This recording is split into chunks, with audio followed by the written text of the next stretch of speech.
Mitchell Santner was obviously here earlier and he said that the goal is to silence the crowd. So how do you respond to that? अरे सब same ही line चिपका रहे आके कुछ नया तो बोलने बोलो किसी को। सूर्या जो कप्तान है न्यूजीलैंड के थे कि वो कोशिश करेंगे कि आपको 250 रन्स के कम में रिस्ट्रिक्ट करें because team is capable of making. झूठ बोल रहा है प्लस तो संभाल लेंगे कल। सूर्य कुमार यादव उनसे प्रेस कॉन्फ्रेंस हुई है और बड़े जो जिसका था धांसू किस्म के सवाल हुए हैं, वो सही जो अब से थोड़ी देर पहले जो प्रेस कॉन्फ्रेंस हुई थी मिचेल सैंटनर की, उसके ऊपर सवाल हुआ, उसके ऊपर बड़ा एक जबरदस्त किस्म का जवाब, जिस तरह वो हंसते हुए जवाब देते हैं वो है।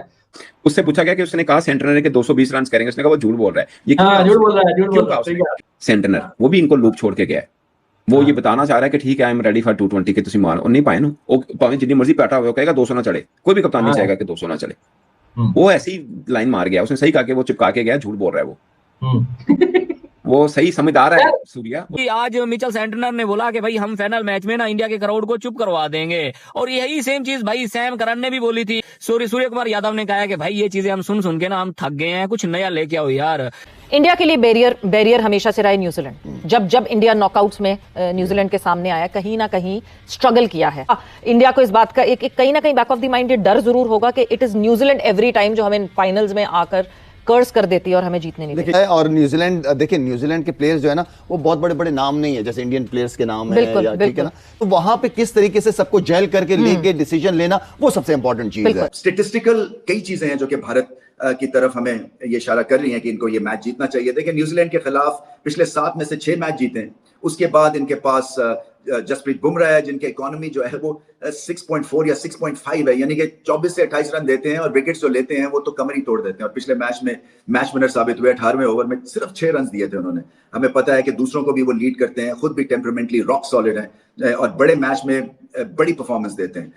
कल एग्जैक्टली मैच कैसा होगा, मतलब आप क्या तवक्को रख रहे हैं सेमीफाइनल देखने के बाद? एक तरफ न्यूजीलैंड है 12.5 ओवर्स में चेस कर गई, दूसरी तरफ इंडिया है बहुत बड़ा टोटल दिया। वैद हम लोग यही सोच रहे हैं कि हमने 253 पे 246 रन बनते हुए देखे, बड़ा हाई स्कोरिंग मैच हुआ। अब ये है T20 क्रिकेट कहां पहुंच गई है भारत का। आप देखें कि भारत का तो मेन फंडा मैंने कि वो तो कहता है कि भाई हम पहले बैटिंग करेंगे तो हम 250 करने जाएंगे। हमने भाई उनकी दूसरी बैटिंग आएगी तो वो 300 भी होगा तो वो चेस करने जाएंगे, क्योंकि वो बैटिंग पे रिलाई कर रहे हैं, बहुत लंबी बैटिंग लाइनअप से खेल रहे हैं। और जो डूबे कुछ लड़के उनके जिस तरह पीक करे ना जिस टाइम के ऊपर, ये भी बड़ा अच्छा टाइम है। दुनिया कहाँ पहुंच गई, हम कहाँ पहुंच गए? हम वही हैं 130-35 वाले सेगमेंट वाले। दुनिया चांद पे पहुंच गए, हम अभी तक जो 120 रन हम अभी तक नाइजीरिया में फिर। एक ये बात मुझे अच्छी लगी उसकी, दूसरी मुझे सबसे अच्छी बात जो लगी ना, वो किसी ने इस पे गौर भी नहीं किया होगा। उसने बोला कि हमारा मंत्रा क्या है, हमारा मंत्रा है कि there is no personal milestone. ये बहुत बड़ी बात है। इंडिया और न्यूजीलैंड दोनों बड़ी कंपोज टीम है, बड़ी फुल फ्लेज टीम है, मगर बुमराह का दिन अच्छा होना चाहिए तो इंडिया का दिन अच्छा होता है।